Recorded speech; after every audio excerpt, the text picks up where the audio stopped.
Welcome to a very special Thursday edition of Likeable Leaders. I am your host, Dave Kirpin. I'm so excited to spend the next 15 to 20 minutes with you. And I am very, very excited about my guest today. I'm going to introduce him in just a moment. But first, I'm going to give away copies of his book. That's right. So if you want to win a copy of Fix This Next, the only way to win is to post a comment right now.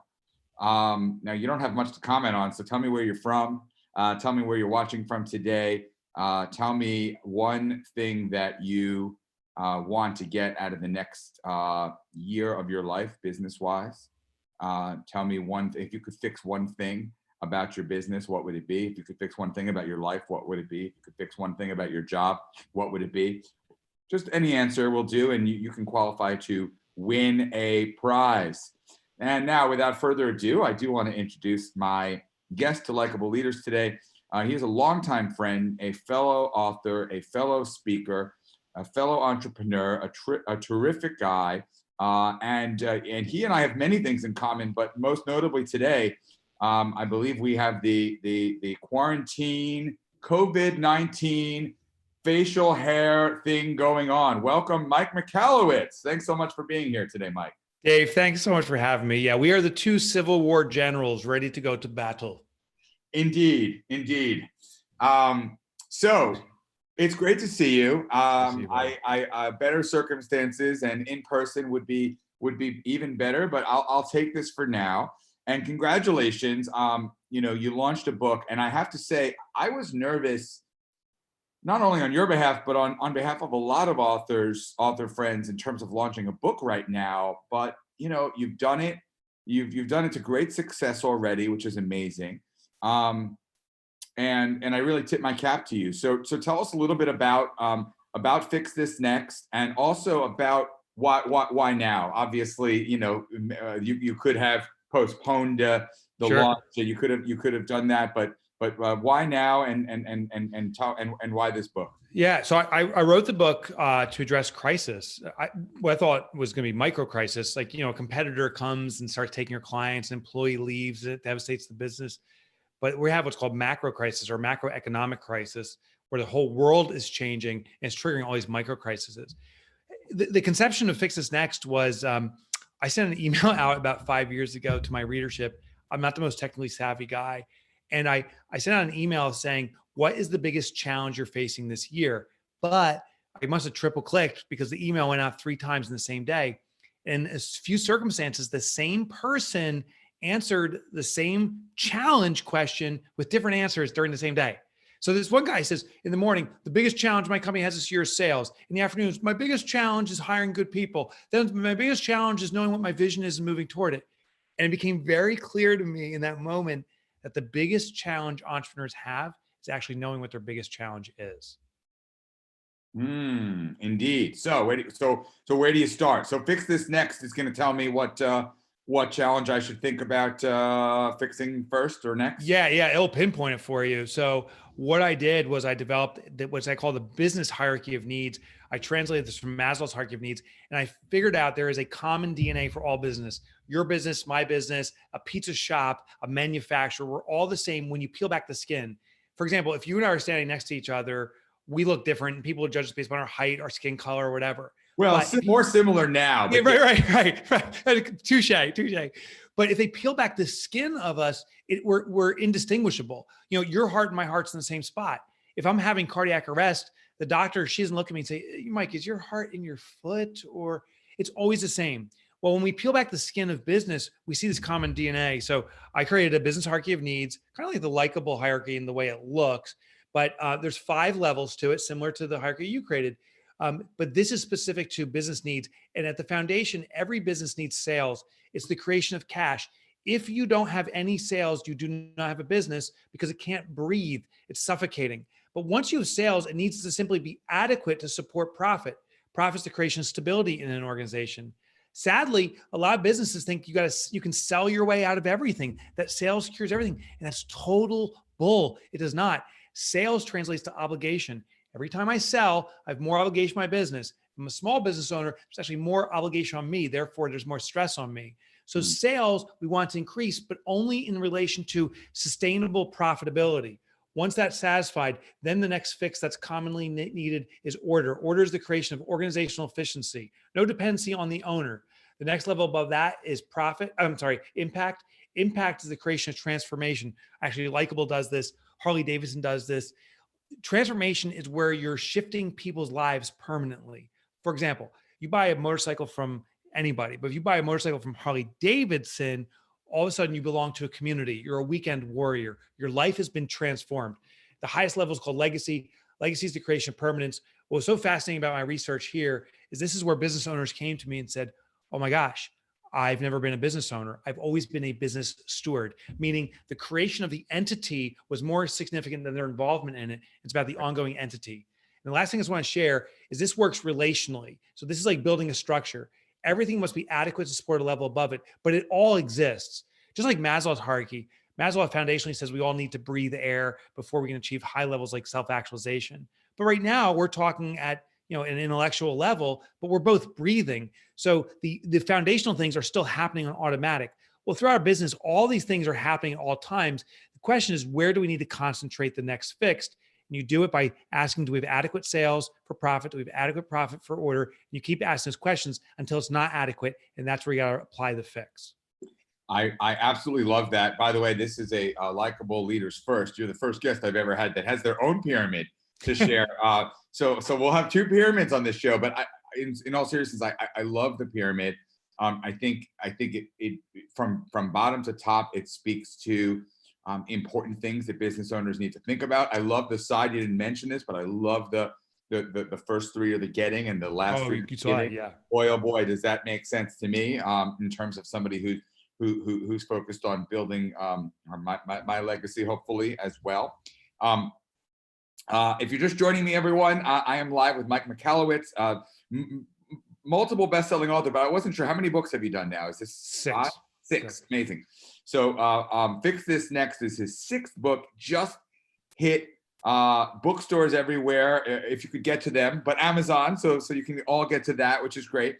And did very, very well in its first week of sales, thousands and thousands of copies. And you can actually win one. In fact, I have my first winner just for posting. Congratulations. And I'm going to mess up your name. Of course, Sam from my team, who's the best, does sometimes like to challenge me with the most challenging names of winners to read. But Nayeli Esparza, congratulations, Nayeli Esparza. You're our very, very first winner of Fix This Next, the new bestseller from Mike Michalowicz. And if you want to be one of the next two winners of Mike's book, the only way to win is to post a comment or a question. If you have a question for Mike about the pyramid, about the book, about anything at all, or a question for me, post those questions and we will get to them in just a little bit.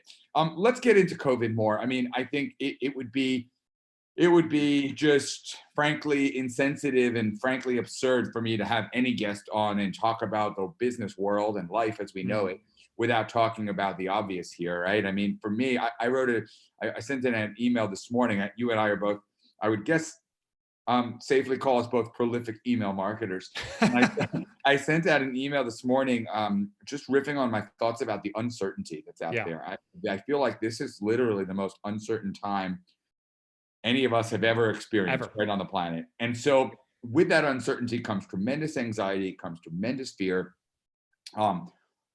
None of us have crystal balls, but that being said, how are you managing that massive level of uncertainty in your life, and to the extent that you come into contact with other professionals and business owners who might be the types of whom, like similar to the folks that are watching right now, what have you noted? What have you experienced? What kind of advice have you found yourself giving to those folks out there that are really struggling, as I think we all are?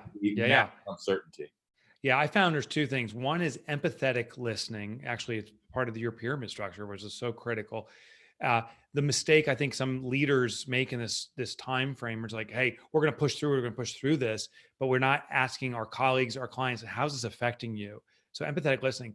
Our own company, we had to sit down as a group virtually once a week. We're doing it now, but one-on-one every week, we're also meeting with each person.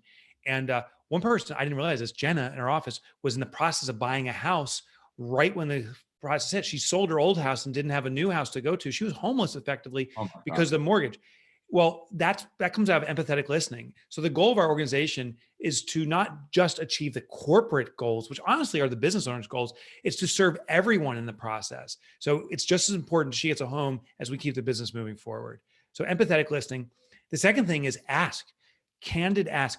We reached out to our client base now 7-8 weeks ago and said, how are you being affected? Right when this was breaking out. And the number one piece of feedback we got from our clients and readers was not what I expected. I thought, I need new business tips. It was simply confidence.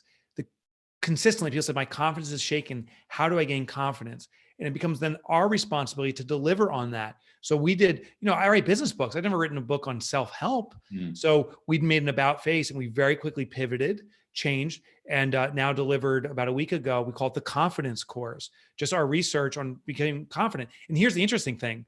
I thought there was confident people and not confident people, and that ended up being not true.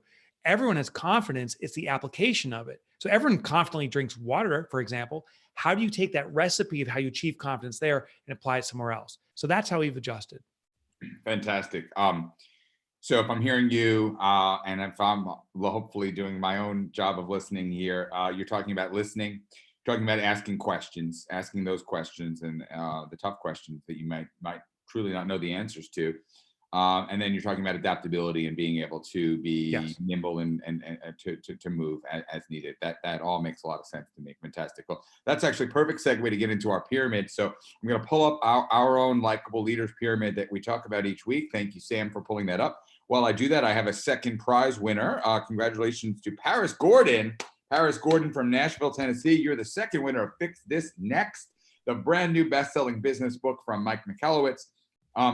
So this is the pyramid that we look at each episode of Likeable Leaders, and I'm going to ask you, Mike, for the likable leadership traits that resonate the most with you as a leader in just a moment. But first, I'm going to ask our audience, as always, to take a look and tell us which trait resonates the most with you, which is the most important to you, which have you found has been the most impactful on you from other leaders in your life, and then which is most impactful for you as a leader, for those of you that consider yourselves leaders that are watching. And I'll repeat them all for those that prefer audio. We've got listening, storytelling, passion, teamwork, surprise and delight, responsiveness, simplicity, authenticity, transparency, adaptability, and gratefulness. Those are the 11 likable leadership principles. So I'm going to check the audience for our third and final winner of a copy of Fix This Next in a little bit, based on what you all think. In the meantime, Mike, which 1, 2, or 3 of these traits resonate the most to you as a leader? Well, foundationally, storytelling is so important.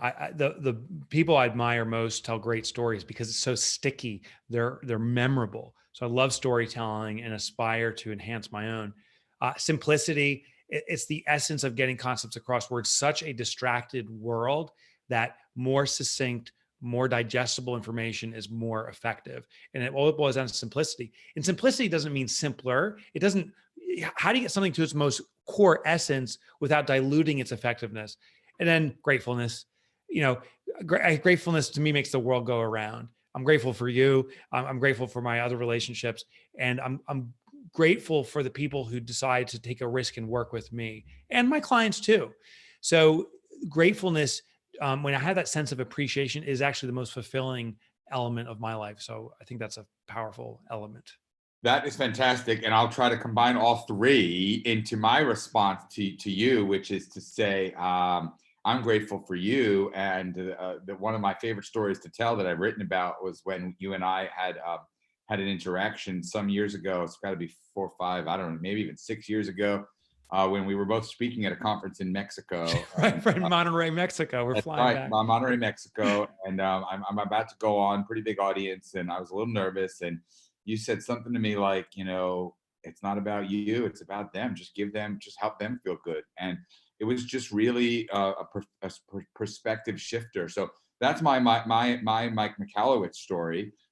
Super simple. It's not about you, it's about them, and yet super effective. And so I am grateful for you for that, as well as for you coming on this show and sharing some of your insight and some of your your wisdom with me. We have time for a couple questions from the audience. If you have a question for Mike, please post it. Amy, Facek Murph, wants to know how to get management to take training employees properly.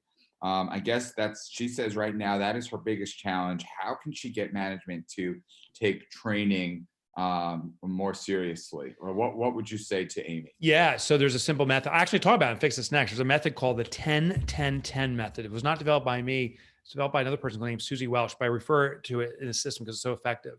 Management will look at immediate impact. So what they call the next 10 minutes, meaning if management invests in training people, what's the cost the next 10 minutes? But they're often not looking at the other two 10s, which is 10 months and 10 years. So challenge them to look at all 10. If you train your employees, what's going to be the impact in your business next 10 minutes? Well, we're going to incur expense and they're going to be out of the office, not working. How are we going to feel in 10 months? Well, 10 months are going to be more productive, better results. Actually, this may be a turn for the business and it may start reducing cost.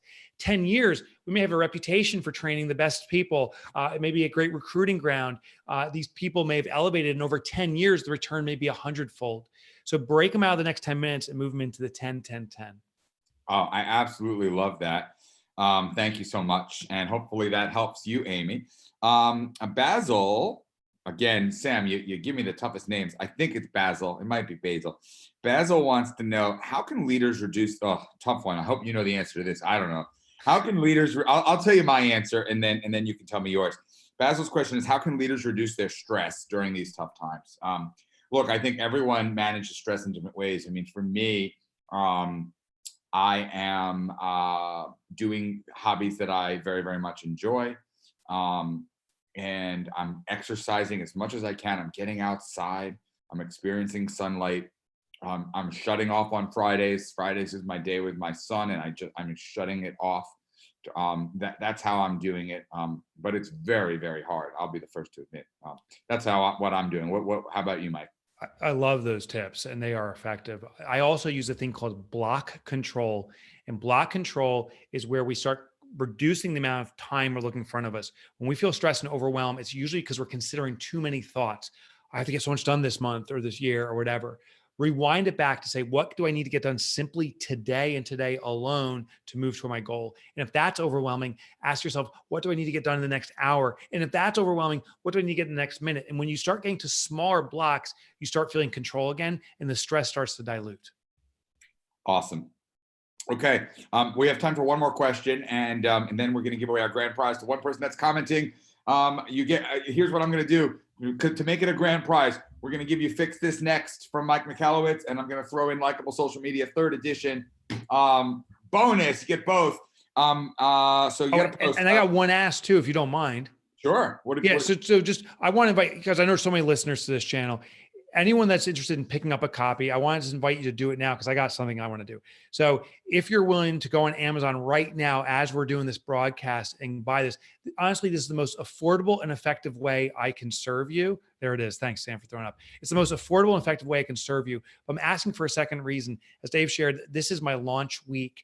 And if you buy the book right now, we get multiple people buying it simultaneously. Selfishly, it serves me because it expands the marketing that the Amazon algorithm does. So it gets the word out. So if you buy the book right now, it will serve you, I promise, but it will also serve me, and thank you. And I wanted to share one thing. You can see my name at the bottom. It's Mike Michalowicz. If you email me, if you buy the book, and we'll just do it on the honor system, email me at mike@mikemichalowicz.com right now and put Dave's beard is awesome in the subject line with as many exclamation marks as possible. And I will send you, I have about 50 sections that were deleted from the book ultimately in the edit. I call it the lost content. I'll send you the lost content. Again, it's the best way I can serve you. It's $25 or so for my life's work. And I promise you, it'll be a big impact to me and I appreciate it. So email me, mike@mikemichalowicz.com, and I'll send you that lost content immediately. Well, thank you. That is a very, very kind offer. And I hope people don't have to be too dishonest in order to get all that free content regarding their feelings about this beard. Your beard, you better say Dave's beard rules. Out of control. Completely out of control. Okay, my final question is, what is one way to start improving your storytelling? You know, I think you and I won't say speak for myself. You are a gifted storyteller. And what I have found in my experience in talking to people about storytelling is I'll talk about how important it is, and then they'll say, yeah, I agree, but I don't know where to start. I don't know how to tell stories. I'm not a performer. I'm not a speaker. I'm not an actor. How do I tell stories? So how would somebody like that get started or improve their storytelling capabilities? Yeah, so I think it's gesticulation, which means movement, and that actually makes us start to become the character. Our words and the way we emphasize and talk will be enhanced as we start to absorb that character. The great practice ground for that's improv. So I've taken improv classes now, I think on over 20 occasions to enhance storytelling, and gesticulation's the answer. And Morton, thank you for picking up a copy of the book. So yeah, Dave's beard does rule. There you go. That's the first one in. Loop. How cool is that? How cool is that? Well, thank you, Maura. And Mike, by the way, I agree with you completely. And it's so funny. Of course, I'm the New York Jew. I'm going to say with the gesticulation, but I'm watching Jerry Seinfeld, the Netflix special just last so night. Good, right? So good. And I'm thinking, I love this. I love it.